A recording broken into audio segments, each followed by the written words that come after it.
Welcome to Community Roundtable. I'm Nick Burns from the Salt Lake Community College Division of Communication and Performing Arts, and I'm your host as we explore topics of special interest and concern to the residents of the cities and also the unincorporated areas of Salt Lake County. And these are topics that we feel are equally important to the general public throughout all of Utah. And today on Community Roundtable, our focus is Salt Lake Community College students who are veterans. Vets in higher education have been a national focus since World War II in the GI Bill, and today Salt Lake Community College is recognized nationally for its support of veterans. So today on Community Roundtable, we talk about the issues vets in school face and how we can all help them succeed, and we talk about what it means to return from service and join the campus community. With us today, she is the manager of Veteran Services at Salt Lake Community College, Darlene Head. Hi, thank you for being here. Thank you for having me. Oh, my pleasure. And also with us, he is the Vet Success On-Campus Counselor for the VA, Mike Foster. Hi. Hi, thank you. I want to start with you, Mike. You hold a PhD from UT Austin. Correct. You were in the Army. Yep. So real quickly, what'd you do in the Army and what brought you from there to here? So in the military, I was a linguist, Okay. Spanish translator. And when I was in the military, I had an opportunity to keep going to school, sort of my off time. So I just kept going to school using tuition assistance and GI Bill, a lot of the same programs veterans are using now. And got my master's degree in the military, got out, worked for the VA for years, went back and got my PhD while I'm still working for the VA. So what's your PhD in? In rehabilitation counseling. Which is what you do. Correct. So I primarily work with veterans with disabilities, Okay. trying to help them get back to work, adjust to their disabilities, and make that transition from military to employment. And I want to talk more about that, but I'm guessing yourself being in the military, you have a fair amount of street cred with veterans. It helps, yeah. Okay. So Darlene, how did you come to run the Veterans Center here? I know it's all nationally recognized and I want to hear about that, but how did you end up being, the gal in charge? I started at the college many years ago and had worked in student services the whole time that I've been here. Started in '82 as a single mom work Wow. study. And you went to school here yourself too? Yes, I was a work study. Awesome. Yeah, when I started. And we had just closed, the college had just closed the Mill Creek campus. And I was the supervisor at the Mill Creek campus for student services. So I was kind of interim, and they needed some help over in the veterans office and asked me to come over and help out. And ended up that the person that was over it left and I took over. Now it's you. Huh. That's me. So I want to focus mostly on veterans here at college, but Mike, I have to ask, you've made the joke that you only go to work so that you can go fishing. And it just seems to me that I've known a lot of vets who really connect with the outdoors, who end up working as park rangers or something to, river guides, whatever. I wonder your thoughts. I mean, I know I want to talk about college here, but your thoughts about that sort of connection to the outdoors for vets? Yeah, I think a lot of us join the military because we like action, we like activity, we like being outside and doing things. So that that connection to the outdoors, especially here in Utah, is huge. There's a big draw here. Okay. Yeah. So are you from here? I am born and raised in Salt Lake. Left, joined the military, traveled around. I've worked for the VA in Alaska, and in Texas, and then back home. Cool. So you know all the good places to fish.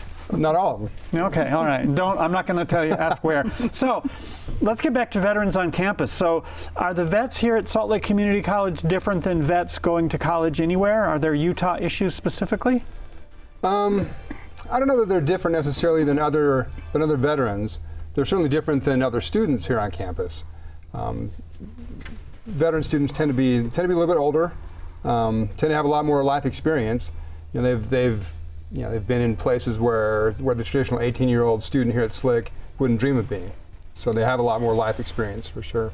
So on campus, what's unique then in terms of that life experience that many of the other more traditional students don't have? What makes them unique in terms of coming back to college from what I guess I would say is the structure of the military? Right, that's a big cultural shift. When you're in the military, everything's structured. The clothes you wear, where you eat, how you stand, who you salute, what you do, everything's regimented. And then you come to Salt Lake Community College and you have an academic advisor that says just, take some classes and kind of feel it out and see where you want to be. That's a hard cultural shift for veterans. Okay, so is that what you do, help bridge that?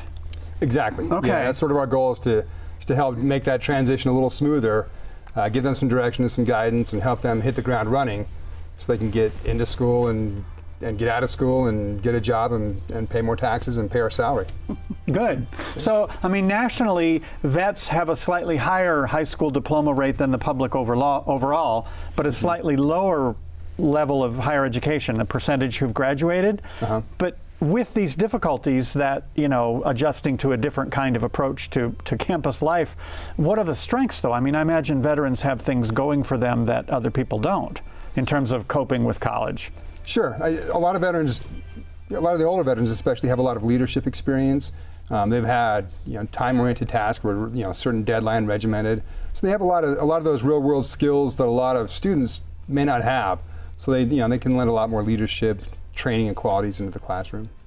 Huh. And does that work well? And for most vets, are they willing to step up and do that, or is that kind of is there some nervousness there? There's some nervousness. Yeah, it's, you know, they're sort of being thrown into a world where there's a lot of people who don't share the same life experience they've had. So, you know, you have a 30-year-old person who's been a sergeant in the military or a lieutenant in the military, made life or death decisions in the battlefield, in charge of millions of dollars worth of equipment, and then they come into a fine arts class where they have to work in a group of 5 other students, and all these other students are 18, 19-year-old kids who have never lived away from home.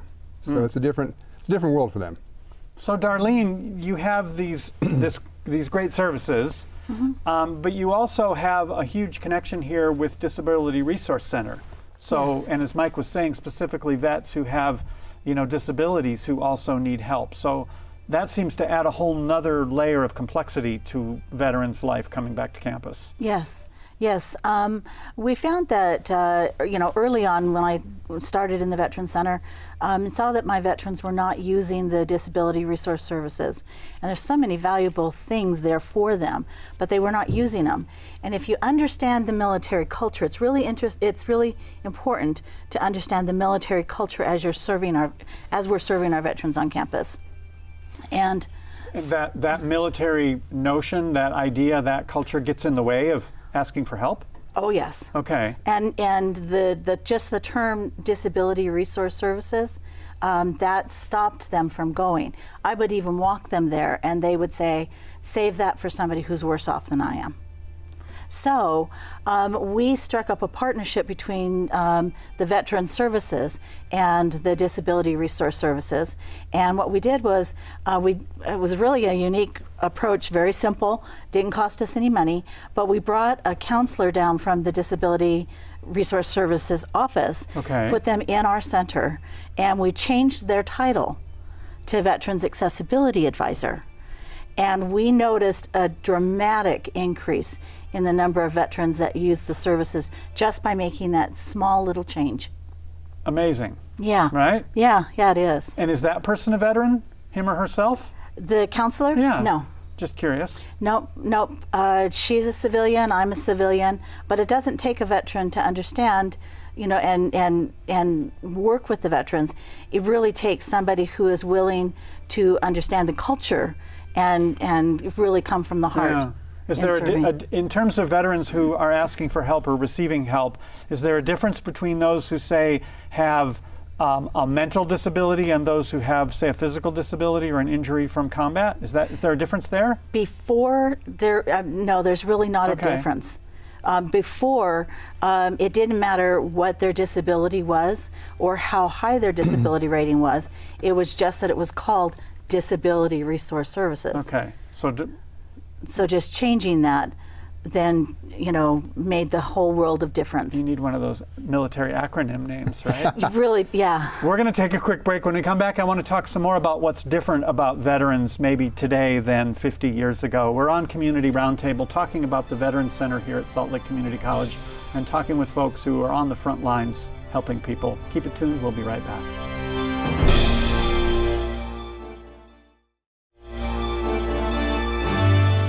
We are back on Community Roundtable talking with Darlene Head. She is the manager. She runs the whole deal here for veterans, our Veterans Center here at Salt Lake Community College, and also Mike Foster, who is our VA Vet Success on Campus counselor. Yep. I don't know who to throw this question to, but I'm curious, vets who came back from, say, World War II, got a big parade, there was an end, there was a V-Day, and there was the GI Bill. Today we have these veterans coming back from these wars that just they don't end, they're ongoing. There seems to be a lack of clarity as to when they might stop, and I wonder, how's that difference in sort of the finality of when things end affect veterans' ability to do well at school? Yeah, one of the big problems here, no, it's a problem. One of the different issues here in Utah and at Salt Lake Community College is we have a lot of veterans who are National Guard and reservists. So they've been deployed, they've been overseas to Afghanistan, Iraq, and they've come back. They may be going back again. So they sort of have that hanging over their head that their unit may get deployed in the near future. So we have a lot of veterans who have been deployed 2 or 3 times. They'll go away for a year, come back, hang out for a year, be a civilian again, and then their unit gets called up again for another year. So they've gone 2 and 3 years, and they may go again. So that finality, right. So that finality, there's no end. There's no end to that because they may go again. So that's sort of one of the bigger differences between now and what happened in the past, and especially here in Utah, where we have such a high National Guard rate and deployment rate. That sounds like a huge problem for people. Can be, yeah. It's a challenge. Do people end up just bailing out of the military completely? Just to get out of that? Yeah, I don't know what the military numbers are for that. I know that for veterans who are in school, it presents a problem because you don't get to say, well, I'll get deployed at the end of the spring semester. They just go when they get told to go. So it can be a mid-semester. No, I've had students who can I take the final exam next week because I'm leaving? Right. Surprise. And then when you know you're going to Afghanistan or Iraq, suddenly psychology 101 or math 1050 doesn't seem that important. So. And I've had vets in my classes here who can't wait to leave and go back. They basically hate it here. Right. And don't fit in. Right. Yeah. And the military is where they fit in, and that's where they enjoy or where they feel comfortable. Yeah. So differences for men and women. I know that there's in terms of veterans, it's about 10-to-1, men to women. But differences for what it takes to come back to college and be successful for vets who are women and vets who are men. I think some of the problems are similar. As far as returning with different culture shock and that sort of thing, the VA here in Utah has been really good about serving women veterans with different healthcare needs, different psychological needs. The VA here in Salt Lake has a women's healthcare center that's strictly for women veterans. So they've been really proactive about meeting those different needs. So at the Veterans Center here, for vets who have families or are single parents, are you primarily interested in the veteran, him or herself, or are you working with entire families? Well, we primarily work with the veteran on campus, but we do things to assist and support them as a family. Like what? What kinds of things for entire family groups? In the past, we have had a dinner. We celebrated Christmas with the veterans and their families. Just bring people together. Mm-hmm. Okay. It kind of depends on financing what we can do because we are limited financially. So when they graduate from college, we bring the veteran and their spouse, and if they want to bring their family, they can, to a big dinner to celebrate and honor them. Do vets tend to create a cohort here on campus? Do they tend to take the same classes and go to, be involved together that way in their educational careers, or is that not possible even? It's possible.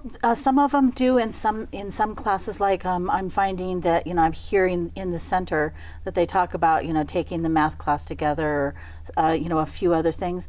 Sometimes they just want to try and make it on their own as a civilian, trying to fit in. Interesting. And if they're in a big group as veterans, then sometimes there's been some comments that have been made about veterans or questions that are asked that they're uncomfortable with, and so they don't tend to necessarily always run around in a group, just the veterans in a group. But they do come into our center and spend time together and just relax and chill and talk and harass each other for the branch of service they served in. That's sort of a fine line. That's sort of a fine line to walk too. Is that we want to integrate veterans back into the civilian world. We want them to get back and keep on going on their own path. So we don't want to group them together as kind of isolate them and segregate them as veterans. We want them to integrate. but we provide a lot of services strictly for veterans. So it's sort of a fine line to walk sometimes Okay, with that. because I can think of a class I taught where two gentlemen were both vets, a generation apart, different wars, everything else. But the younger guy really took the older guy like under his wing in a way that he didn't take anybody else in the class sort of under his wing to help and almost tutor him. It was actually kind of sweet in an interesting way. And they share that common experience. You know, they have that, that common experience. Even though it was a generation apart, it was still the military. They still both went through basic training and served in the same culture. Yeah. So Darlene, I want to ask you to brag a little bit. You yourself received the 2012 College Innovation of the Year Award for your work putting together the Veterans Center. Yes. And so I wonder, in terms of what you all do here, how do our services compare to other colleges and institutions, either Utah or nationally? When we started our center, when we first opened, we were the first center to open in a college or university in the state of Utah. You're kidding. We were the very, very first. That's kind of sad. I yeah. mean, great, but Great, should have been here for yeah. decades. Yes. And the state has they've used our center kind of as the standard to inspire, motivate other schools in the state to step up to the plate and create veteran centers. Are they? Yes, actually they are. Utah probably has the most veteran centers in institutions of higher ed, probably compared to a lot of states, we're the highest. Interesting. So do vets tend to gravitate to two-year schools or four-year schools? Are there number differences in terms of where vets end up going to school? I don't know that there's numbers. We have the highest number of veterans and have for quite a few years at Salt Lake Community College. Not sure, what that's all attributed to, but I think that a community college is the best place for them to start back. Why? It's a smaller campus. It's a smaller setting for the veterans, more intimate. It really fits into their life adjustments as they're coming back. How so? It's the smaller classes. Okay. Having our center on campus makes a difference. We noticed that before we had our center and additional services for our veterans, the number of veterans graduating was really low.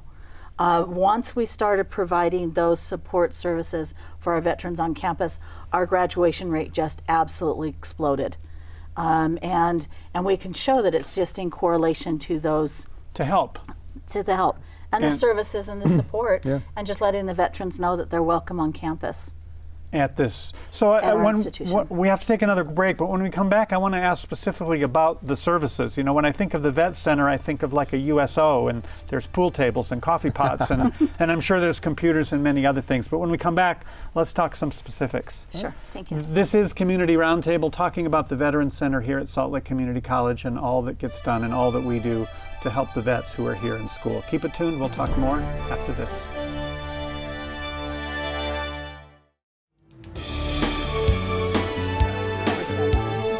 We are back on Community Roundtable. For vets who don't know maybe what's available, you mentioned GI Bill earlier. Most people know about that from post-World War II. I know it was rewritten, I guess, in the 90s. What kinds of help is out there for vets? So, educationally, there's a lot of help. Okay. If veterans or if people in the National Guard or Reserves, they can get tuition assistance. There's the GI Bill. There's the vocational rehabilitation program. There's a lot of employment assistance help out there, housing assistance, medical care. There's a lot of services that a lot of veterans aren't taking advantage of because they just simply don't know. They don't know what they don't know. How come the word doesn't get out? I mean, where's that falling down? Yeah, we're trying. That's why I'm on campus. That's one of the reasons why I'm there, is to help veterans understand what benefits they're entitled to and help them get those benefits. When veterans get out of the military, they're out processed and they go through almost like running a gauntlet of tables they have to go to out process that says, okay, here's your benefits, here's what you're entitled to, and they go through this long out processing and briefing. And it's sort of like drinking from fire hydrant. There's just so much information so quickly, they just sort of absorb it and it just falls away.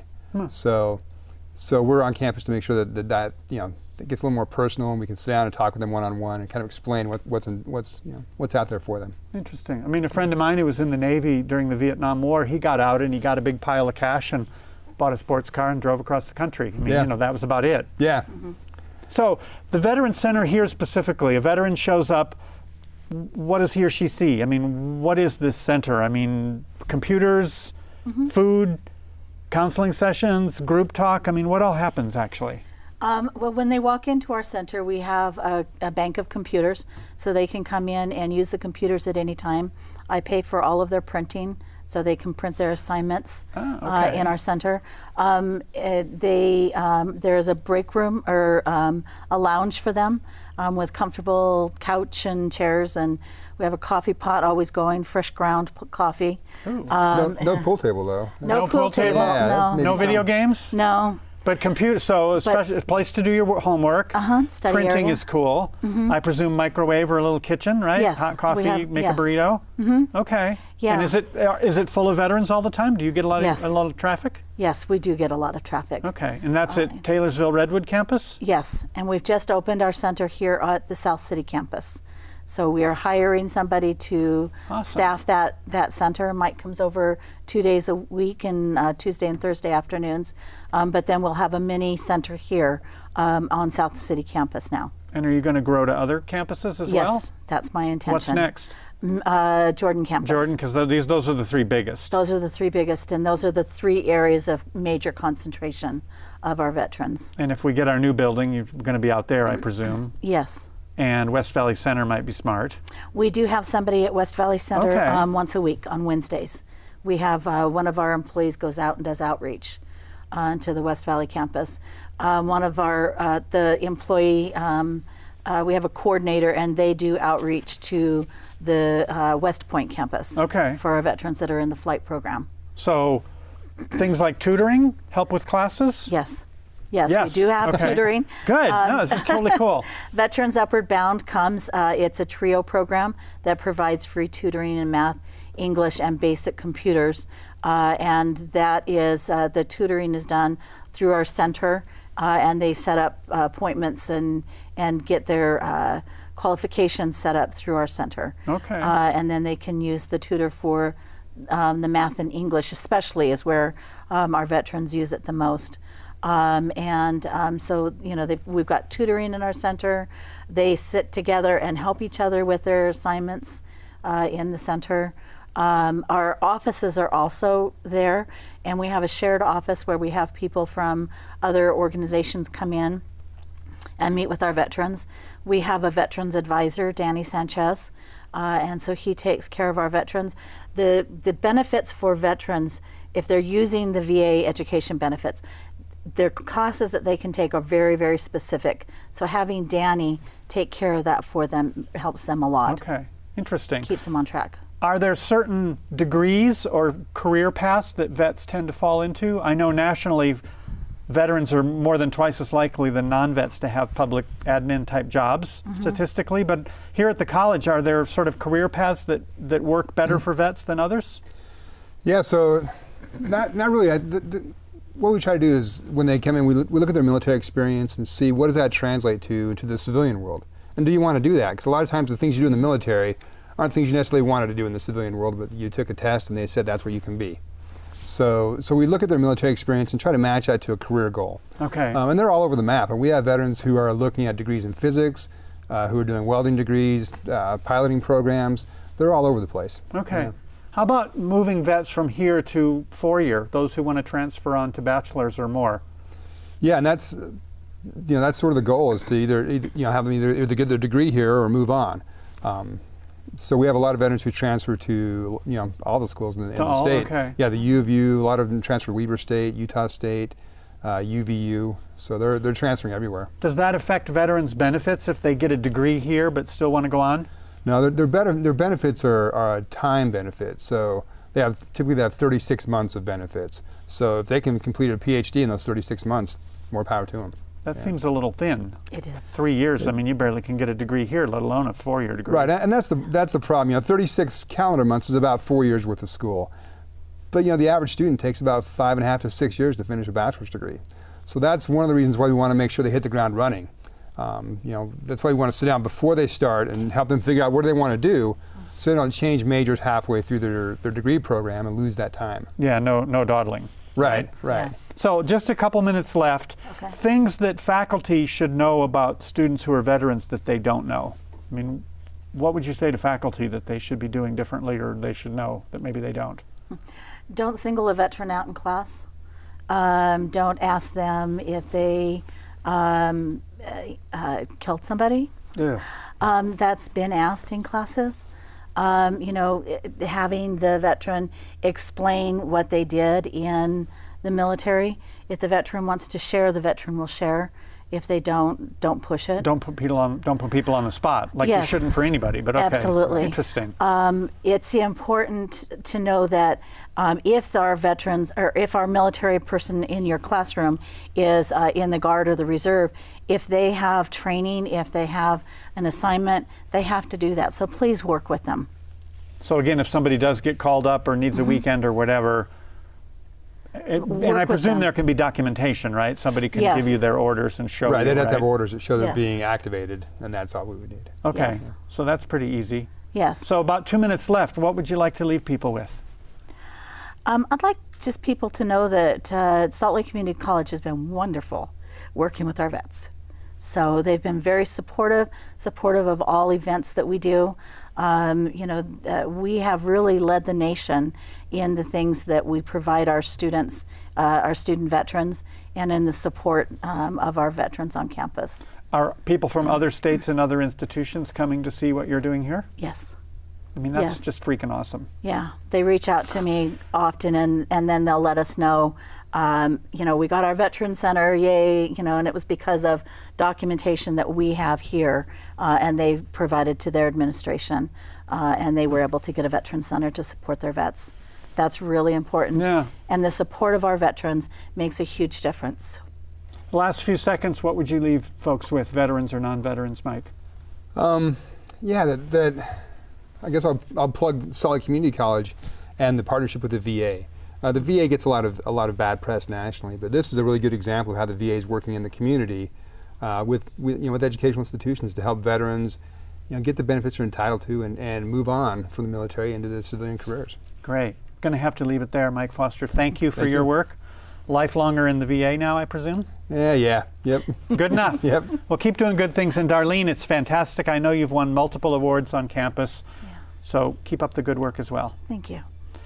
This is Community Roundtable. Thank you for joining us on the show today. If you have a comment, maybe you have a question, or maybe you have an idea for a future show, get in touch. Our email, and don't forget, you can watch all our shows online. They're all archived at SLCCTV.com. Our email address, roundtable@SLCCTV.com. Keep it tuned. I'm Nick Burns.